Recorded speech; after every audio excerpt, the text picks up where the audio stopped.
ओम तब कथामृतम तप्त जीवनम कविभिरीरितम कल्मषापहम श्रवण मंगलम श्रीमदाततम भुवि गृह्णन्ति ये भूरिदा जनः।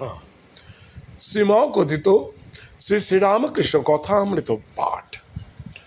শ্রীরামকৃষ্ণ দক্ষিণেশ্বরে ও ভক্তগৃহে প্রথম পরিচ্ছেদ।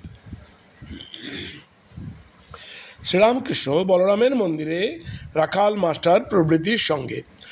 ঠাকুর শ্রীরামকৃষ্ণ আজ কলিকাতায় বলরামের বাটিতে শুভাগমন করিয়াছেন। মাস্টার কাছে বসিয়া আছেন, রাখালও আছেন। ঠাকুরের ভাবাবেশ হইয়াছে। আজ জ্যৈষ্ঠ কৃষ্ণা পঞ্চমী, সোমবার 12ই আষাঢ়, 25শে জুন 1883 খ্রিস্টাব্দ।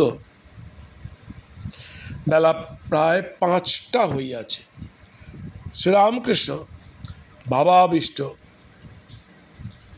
দেখো, আন্তরিক ডাকলে স্বস্বরূপকে দেখা যায়, কিন্তু যতটুকু বিষয় ভোগের বাসনা থাকে ততটুকু কম পড়ে যায়।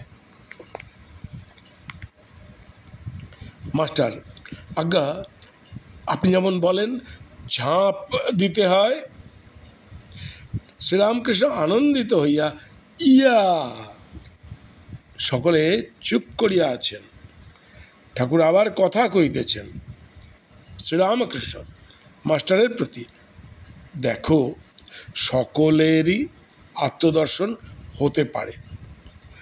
মাস্টার: আজ্ঞা, তবে ঈশ্বর কর্তা তিনি যে ঘরে যেমন করাচ্ছেন, কারুকে চৈতন্য করছেন, কারুকে অজ্ঞান করে রেখেছেন। স্বস্বরূপ দর্শন, ঈশ্বর দর্শন বা আত্মদর্শনের উপায় আন্তরিক প্রার্থনা, নিত্য লীলা যোগ। শ্রীরামকৃষ্ণ: না, তাকে ব্যাকুল হয়ে প্রার্থনা করতে হয়। আন্তরিক হলে তিনি প্রার্থনা শুনবেনই শুনবেন। একজন ভক্ত: আজ্ঞা হ্যাঁ, আমি যে রয়েছে তাই প্রার্থনা করতে হবে। শ্রীরামকৃষ্ণ মাস্টারের প্রতি: লীলা ধরে ধরে নিত্যে যেতে হয়। যেমন সিঁড়ি ধরে ধরে ছাদে উঠা। নিত্য দর্শনের পর নিত্য থেকে লীলায় এসে থাকতে হয় ভক্তি ভক্ত নিয়ে। এইটি পাকা মত। তার নানা রূপ, নানা লীলা, ঈশ্বর লীলা, দেবলীলা, নরলীলা, জগৎ লীলা। তিনি মানুষ হয়ে, অবতার হয়ে যুগে যুগে আসেন প্রেম ভক্তি শিখাবার জন্য। দেখো না, চৈতন্যদেব অবতারের ভিতরেই তার প্রেম ভক্তি আস্বাদন করা যায়, তার অনন্ত লীলা। কিন্তু আমার দরকার প্রেম ভক্তি, আমার ক্ষীরটুকু দরকার। গাভীর বাঁট দিয়েই ক্ষীর আসে। অবতার গাভীর বাঁট। ঠাকুর কি বলিতেছেন যে আমি অবতীর্ণ হইয়াছি, আমাকে দর্শন করিলেই ঈশ্বর দর্শন করা হয়? চৈতন্যদেবের কথা বলিয়া ঠাকুর কি নিজের কথা ইঙ্গিত করিতেছেন? প্রথম পরিচ্ছেদ পাঠ এখানে সমাপ্ত হলো। আমরা আজ দ্বিতীয় পরিচ্ছেদেরও কিছুটা পাঠ করব। নানাভাবে, দ্বিতীয় পরিচ্ছেদ, নানাভাবে শ্রীরামকৃষ্ণ দক্ষিণেশ্বরে ও ভক্ত মন্দিরে। শ্রীরামকৃষ্ণ দক্ষিণেশ্বর দেবালয়ে শিব মন্দিরের সিঁড়িতে বসিয়া আছেন। জ্যৈষ্ঠ মাস 1883, খুব গরম পড়িয়াছে। একটু পরে সন্ধ্যা হইবে।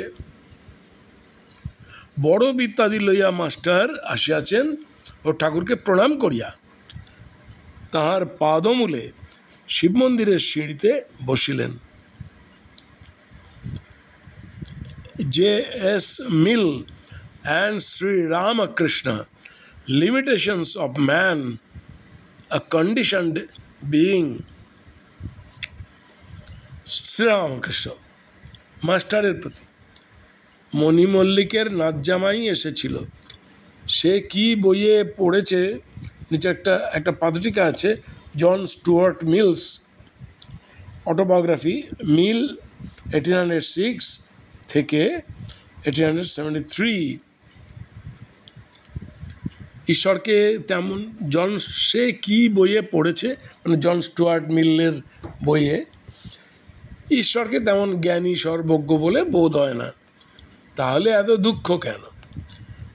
আর এই যে জীবের মৃত্যু হয়, একেবারে মেরে ফেললেই হয়, ক্রমে ক্রমে অনেক কষ্ট দিয়ে মারা কেন? যে বই লিখেছে সে নাকি বলেছে যে আমি হলে এর চেয়ে ভালো সৃষ্টি করতে পারতাম। মাস্টার হাঁ করিয়া ঠাকুরের কথা শুনিতেছেন, চুপ করিয়া আছেন। ঠাকুর আবার কথা কহিতেছেন শ্রীরামকৃষ্ণ মাস্টারের প্রতি। তাকে কি বোঝা জায়গা? আমিও কখনো তাকে ভাবি ভালো, কখনো ভাবি মন্দ। তার মহামায়ার ভিতর আমাদের রেখেছেন। কখনো তিনি হুঁশ করেন, কখনো তিনি অজ্ঞান করেন। একবার অজ্ঞানটা চলে যায়, আবার ঘিরে ফেলে।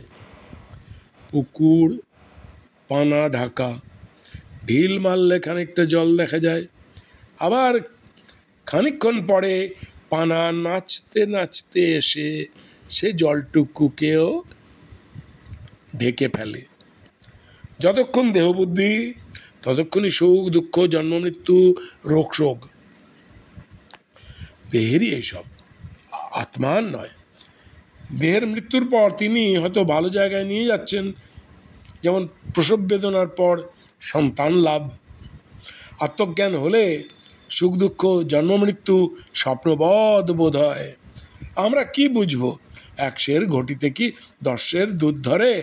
নুনের পুতুল সমুদ্র মাপতে গিয়েছিল, গিয়ে আর খবর দেয় না, গলে মিশে যায়। আজ 2য় পরিচ্ছেদের এই পর্যন্ত পাঠ করলাম।